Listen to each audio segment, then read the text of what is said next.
primeiro lugar, né, boa noite para a todas e todos, né, gostaria de cumprimentá-los e antes de qualquer coisa, eu gostaria de agradecer ao Iris, né, aqui de público, na presença da Ana Bárbara, da pessoa da Ana Bárbara e do Gustavo, pelo convite que me foi feito para poder participar dessa discussão aqui hoje, para poder conversar um pouco com vocês sobre esse tema que é tão relevante, né, atual e urgente de a gente discutir. Como a Ana Bárbara já começou dizendo, né, eu sou advogada criminalista e sou também mestre em processo penal pela Universidade de São Paulo, mas eu gostaria de começar fazendo a ressalva de que eu converso com vocês aqui hoje muito mais como advogada até do que como acadêmica, né, e isso porque a experiência que eu vim construindo ao longo dos últimos anos, tá, especificamente com assuntos relacionados com quebras de sigilo telemático, interceptação de comunicações telemáticas, foi uma experiência construída a partir da minha vivência na advocacia, né? E até queria contar para vocês um pouco disso, para poder também dar um pouco de contexto, né? Como disse o Gustavo na aula, né? Contexto é sempre importante. Há 20 anos, né, eu atuo na advocacia criminal e durante todo esse período, né, de exercício profissional, eu tive a oportunidade, né, não apenas de defender muitos clientes que foram alvos, né, de medidas de interceptação telefônica e telemática, mas também eu acabei tendo a experiência muito rica de poder advogar no início dos anos 2000 para empresas, né, operadoras de telefonia móvel. E mais recentemente, né, mais precisamente de 7 anos para cá, eu venho atuando para algumas empresas de tecnologia, que são muitas vezes demandadas a dar execução a ordens de quebra de sigilo telemático, né? Então, essa atuação, ela passa, obviamente, né, por o exame de alguns casos sob a perspectiva dessas empresas, sob a perspectiva da legalidade das ordens, né, aquilo que a gente faz muitas vezes é examinar requisitos de constitucionalidade e de legalidade dessas ordens e, muitas vezes, litigar determinados casos, né, levar questionamentos ao judiciário sob a perspectiva dessas companhias, o que nem sempre é uma tarefa muito fácil e muito simples, né? Até porque existe uma certa percepção de que as ordens judiciais, né, elas não devem ser discutidas, elas devem ser cumpridas, mas muitas vezes há ilegalidades, né, que sob a perspectiva desses terceiros, que são instados a colaborar com a justiça, são flagrantes e precisam ser discutidas, até mesmo porque, né, os alvos dessa quebra de sigilo muitas vezes só tomam conhecimento delas a posteriori, né, quando já tem os seus sigilos devidamente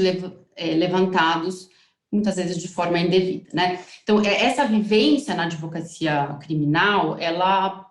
me proporcionou, né, uma visão que eu entendo que, de certa forma, ela é privilegiada, né, desse sistema que se construiu e que é integrado por empresas, pelas autoridades, né, de law enforcement, por assim dizer, que integram, obviamente, né, polícia, Ministério Público e Poder Judiciário, e eu acho que eu acabei, de certa forma, também me integrando a esse sistema e tenho, em alguma medida, uma visão um pouco privilegiada sobre ele. Então, é desse ponto de vista que eu venho conversar com vocês aqui hoje, né? Para poder balizar a nossa conversa, né, me foram propostas algumas questões para serem examinadas, né, endereçadas de forma inicial nessa apresentação. Então, vou procurar endereçá-las aqui, né, começando pela primeira das questões que me foi feita, que diz respeito à observância dos requisitos da lei de interceptações telefônicas, né, e também telemáticas, embora ela não tenha essa nomenclatura, mais especificamente no que diz respeito à observância dos requisitos dessa lei na prática das interceptações, né. Eu acho que antes de endereçar essa questão propriamente dita, é importante dar um passo atrás, né, para a gente tentar poder examinar juntos o que hoje, na prática das investigações criminais, na prática forense, se entende ou se convencionou chamar de interceptações telemáticas, né. A gente obviamente, fala de criptografia e associa a criptografia, né, com quebras de sigilo de comunicações privadas,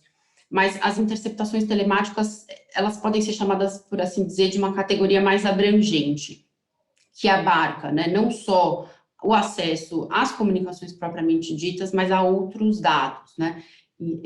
o que inclui, né, a obtenção de registros cadastrais dos usuários, né,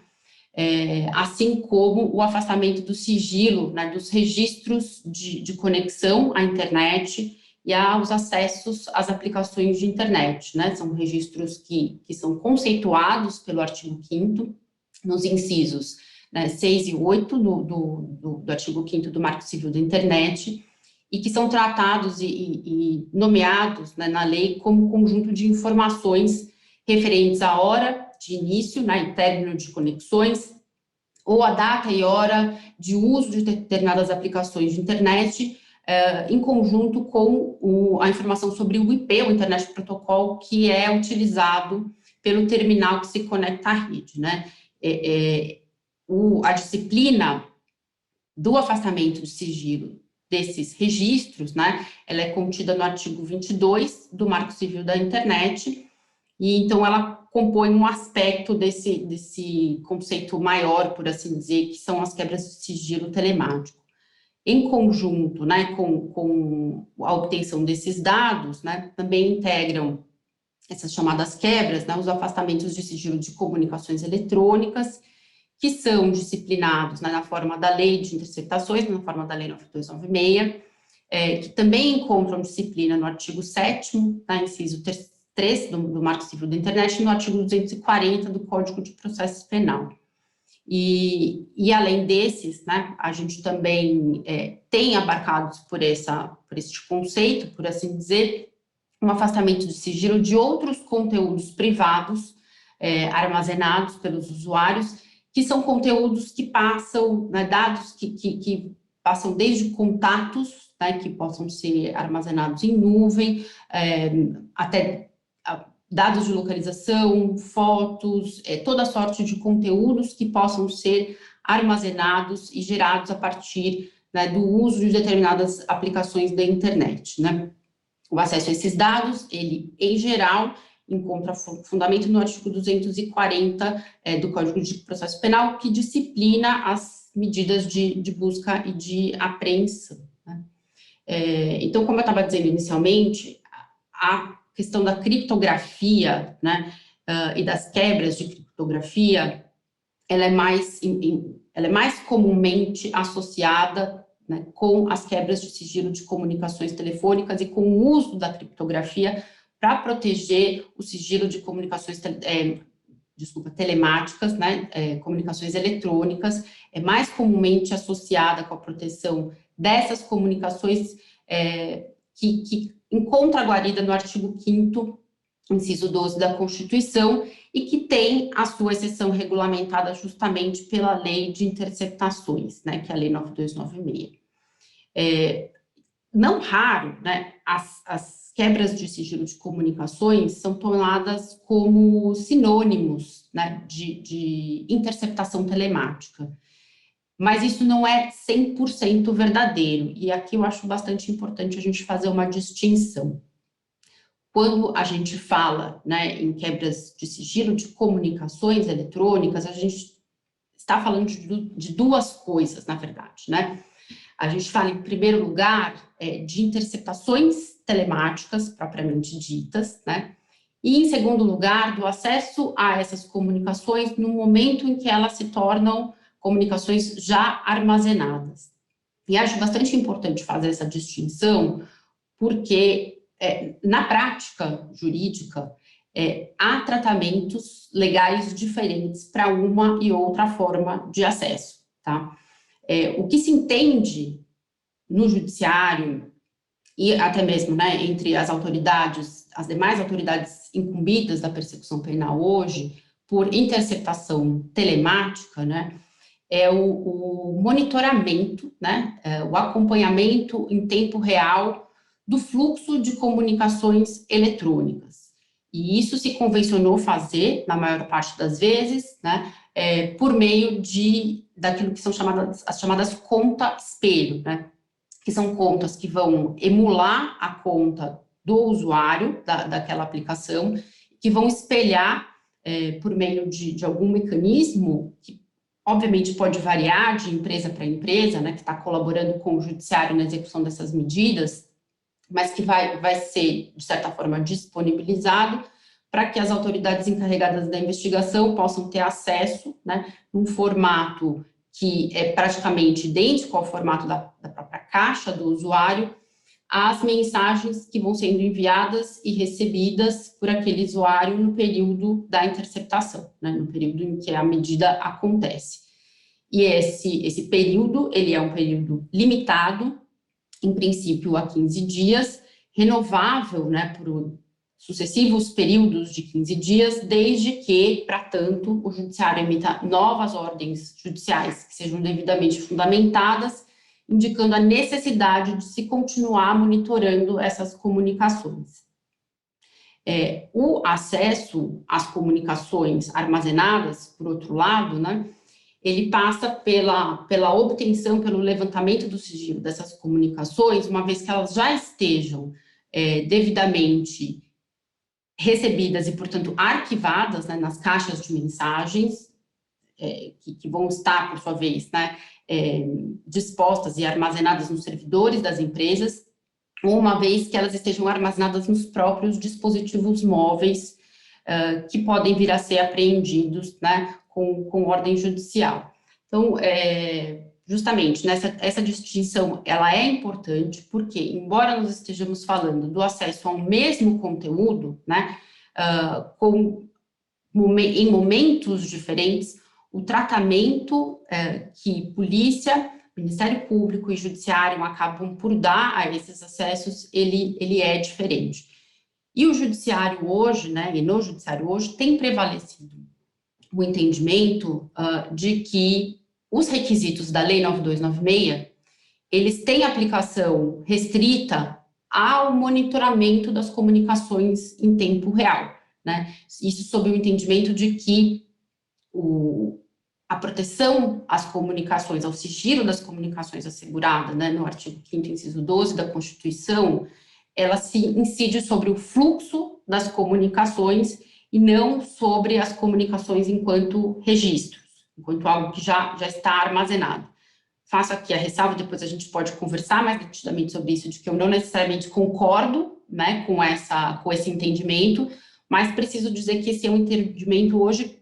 prevalente, né, no Poder Judiciário, que norteia, portanto, a expedição da maior parte das decisões de quebra de sigilo de comunicações eletrônicas, né? Ao passo que, em relação às comunicações já armazenadas, né, o levantamento do sigilo dessas comunicações, esses requisitos da Lei 9296, eles não teriam sequer aplicação, né? Os requisitos para as quebras de sigilo de comunicações em fluxo, eles estão previstos no artigo 2º da Lei 9296, que prevê que não será admitida a interceptação de comunicações telefônicas quando não houver, né, indícios razoáveis de autoria ou de participação de indivíduos determinados, né, em infrações penais, quando a prova não puder ser feita por outros meios menos gravosos que estejam disponíveis, né, dos quais possam lançar a mão as autoridades, e quando o fato investigado ele constituir uma infração penal que seja punida no máximo com pena de detenção. Então, o que se entende é que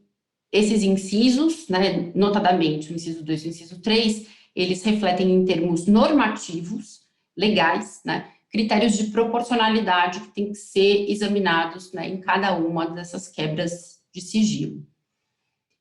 As comunicações armazenadas, elas teriam o seu acesso, né, passível de levantamento mediante ordem judicial, nos termos do artigo 7º, inciso 3 do Marco Civil, ou então com fundamento no artigo 240 do CPP, quando esse acesso se der diretamente, né, nos dispositivos móveis. E o que se entende é que essa ordem judicial ela é dependente tão somente do exame da proporcionalidade, né, daquela medida em cada caso concreto. Isso significa, na prática, né, que o exame ele é menos balizado, né, portanto, ele acaba sendo um exame mais fluido desses critérios de proporcionalidade, isso pode dar margem, né, a um uso exacerbado do acesso às comunicações armazenadas, né, em comparação com o acesso que seria feito às comunicações em fluxo, né. Enfim, eu acho que isso acaba gerando, né, um descompasso no tratamento que se dá a uma forma e a outra forma de acesso, em prejuízo, né, na minha opinião, às garantias constitucionais. E isso porque, na prática, né, quando a gente acessa comunicações que já estão armazenadas, é possível se obter um período muito maior, né? É possível se visualizar um período muito maior de comunicações em comparação com aquele período previsto na Lei 9296, que é limitado, em princípio, a 15 dias, renovável por outros 15 dias. Então, o que a gente tem na prática é um abrandamento de requisitos para acesso às comunicações que já estão armazenadas e a utilização de requisitos mais restritivos, mais estritos, para comunicações que estão em fluxo por um período de tempo que acaba sendo muito menor, né? Acho que um outro ponto que também é importante destacar em relação a essa incongruência, por assim dizer, do sistema, é que é possível não só acessar períodos mais longos, mas também é possível acessar comunicações para investigação de infrações que não são consideradas tão graves pelo sistema, pelo nosso sistema, né, nos termos que estão previstos, do que está previsto no artigo 2º, inciso 3, da Lei 9296, né. Nos termos desse inciso, apenas crimes de reclusão, portanto, crimes considerados um pouco mais graves, né, poderiam dar ensejo a medidas tão extremas. E, na prática, né, o acesso a comunicações armazenadas, ele acaba sendo, em boa medida, banalizado e sendo utilizado até mesmo para investigação de crimes, né, de calúnia, injúria e difamação, para os quais sequer a própria ação penal seria obrigatória, né? São crimes de menor potencial ofensivo e que talvez não justificassem, né, uma medida tão gravosa. Enfim, tudo isso aqui para nos remeter de volta, né? Fiz todas essas considerações para nos remeter de volta à pergunta sobre a observância dos requisitos da Lei 9296, né? Então, poderia dizer que para as medidas de interceptação telemática propriamente dita, esses requisitos, eles são observados, eles são aplicados, né? Obviamente, nem todos eles são observados de forma estrita, mas esses requisitos, eles são aplicados. Para o acesso às comunicações já armazenadas, sequer há a aplicação desses requisitos, tá? No que diz respeito as interceptações telemáticas, propriamente ditas, eu diria que há uma observância mais consistente, né, dos requisitos que estão postos nos incisos 1 e 3. Então, de fato, há um maior respeito à necessidade de se apurar indícios mínimos de autoria ou participação, né, em infração penal, e há bastante também restrição no que diz respeito à natureza da investigação, do delito, que é objeto de investigação, que limita aquela medida. Há muito mais flexibilidade, a meu ver, no que diz respeito à observância da necessidade estrita de se executar essas quebras de sigilo, né? E isso porque, muitas vezes, né, o recurso às interceptações como meio de investigação, ele é bastante atrativo, né, por conta do acesso a informações que são privilegiadas, que não seriam obtidas de outra forma, mas que não necessariamente são, de fato, imprescindíveis, né, e que não decorrem aí de uma necessidade incontornável da investigação. Então, nesse ponto, nós observamos muitas vezes, né, justificações que são existentes, né, que constam das ordens judiciais, que são consignadas nas ordens judiciais, mas que não necessariamente são justificações concretas, né, e que apontam para uma necessidade intransponível a partir, né, de elementos da investigação, com a demonstração daquilo que já foi realizado, né, de outras diligências já realizadas e que tenham sido frustradas, né, no curso da investigação, e que justifiquem o acesso excepcional e não o acesso indiscriminado a esses dados e a esses conteúdos como um primeiro recurso de investigação. Então, eu diria que, sob esse aspecto, né, esses requisitos, eles não costumam ser, esse requisito específico não costuma ser estritamente observado, e ele costuma ser o requisito que é mais flexibilizado, né, no que diz respeito à decretação dessas medidas, né. A mesma coisa em relação ao acesso às comunicações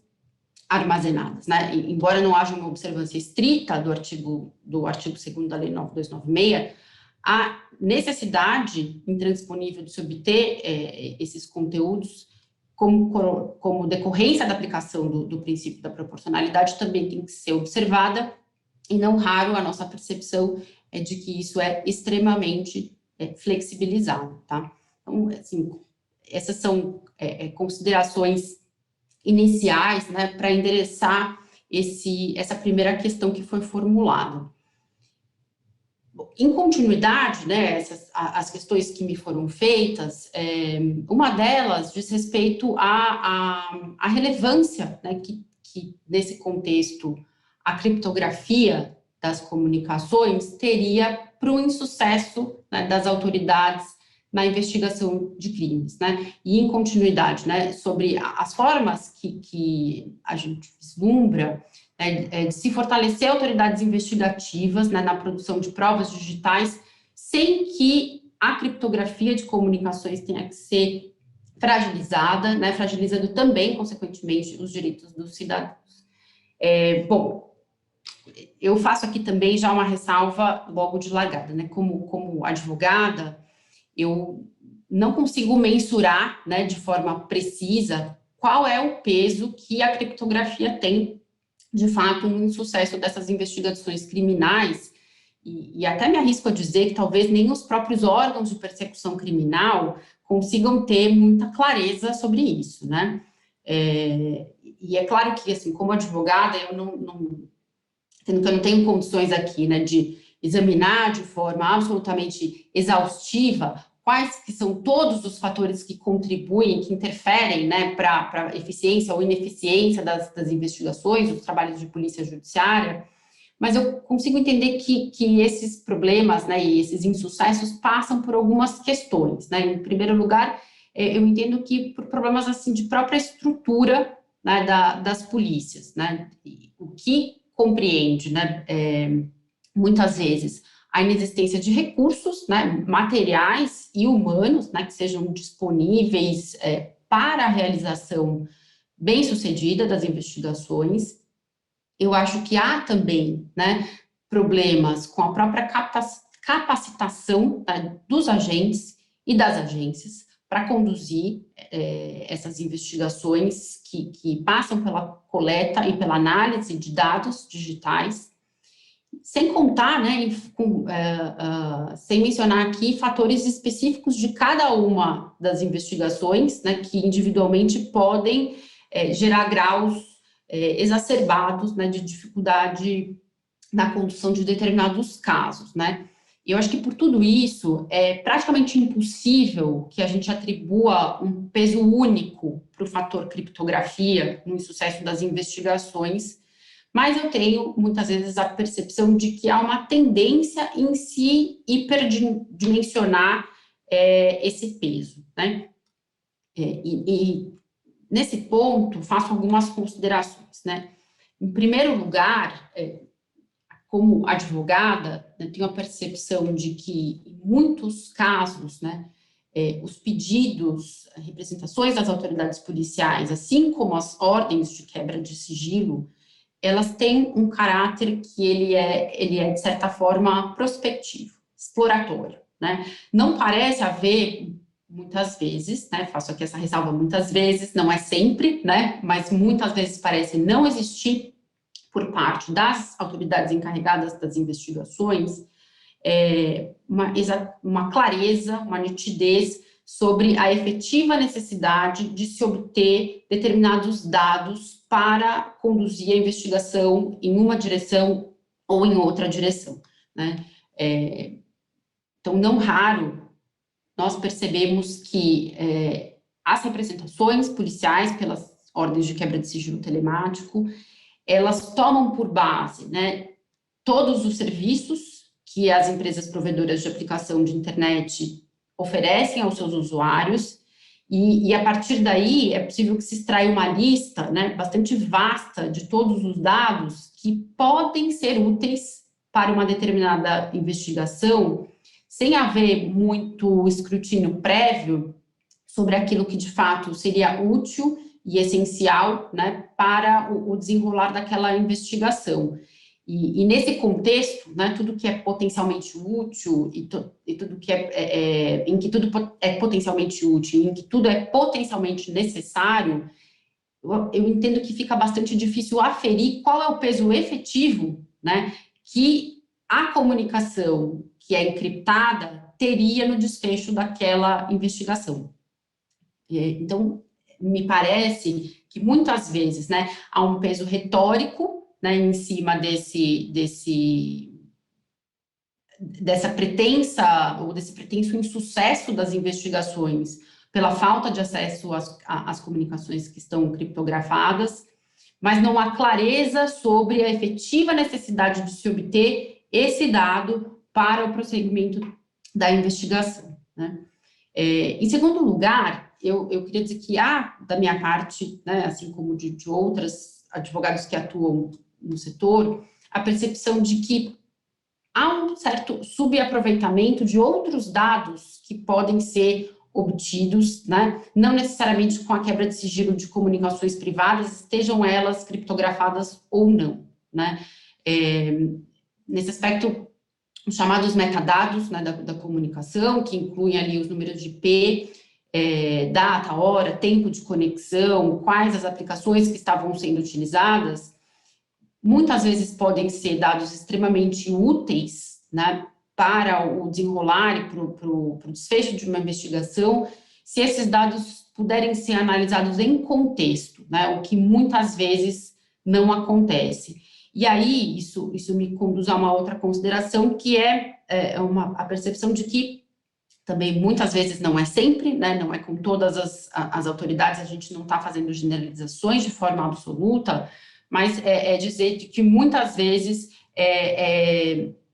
falta, né, na nossa percepção, a capacitação que é necessária para que os agentes possam, de fato, né, analisar esses dados e extrair de outros dados, que não o conteúdo das comunicações, informações úteis para o prosseguimento das investigações. Enfim, eu acho que essas são aqui algumas considerações bastante iniciais, né? O tema é vasto e eu me coloco aqui à disposição para que a gente possa conversar e aprofundar nos aspectos que vocês acharem que são mais úteis e interessantes, né? Para vocês como cursistas.